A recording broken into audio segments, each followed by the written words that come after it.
ভারতের নয়াদিল্লিতে বাংলাদেশ হাইকমিশনের বাইরে মঙ্গলবার বড় ধরনের বিক্ষোভ শুরু হয়েছে। ময়মনসিংহের সম্প্রতি ধর্ম অবমাননার অভিযোগ তুলে দীপচন্দ্র দাস নামে একজন পোশাক শ্রমিককে পিটিয়ে হত্যার পর মরদেহ পোড়ানোর ঘটনার প্রতিবাদে এই বিক্ষোভ হচ্ছে বলে জানিয়েছে স্থানীয় গণমাধ্যম।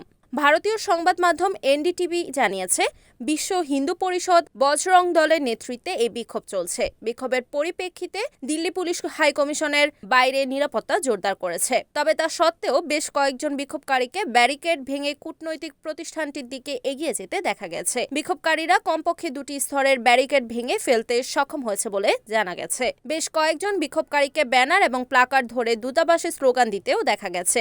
এনডিটিভি জানিয়েছে, বিক্ষোভের খবরে নিরাপত্তা সংস্থাগুলো আগে থেকে সতর্ক অবস্থানে ছিল এবং কোনো অপ্রীতিকর ঘটনা এড়াতে ভবনের বাইরে কঠোর নিরাপত্তা ব্যবস্থা নিয়েছে। প্রতিবেদন অনুসারে এলাকাটি 3 স্তরের ব্যারিকেডিং দিয়ে সুরক্ষিত করা হয়েছে।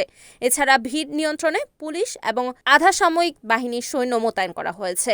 এর আগে ঢাকায় নিযুক্ত ভারতের হাইকমিশনার প্রণয় ভার্মার সাথে বৈঠক করেছেন বাংলাদেশের পররাষ্ট্র সচিব আসাদ আলম সিয়াম। মঙ্গলবার সকাল 10টায় বাংলাদেশের পররাষ্ট্র মন্ত্রণালয়ে তাকে তলব করা হয়। কূটনৈতিক সূত্র এ তথ্য নিশ্চিত করেছে।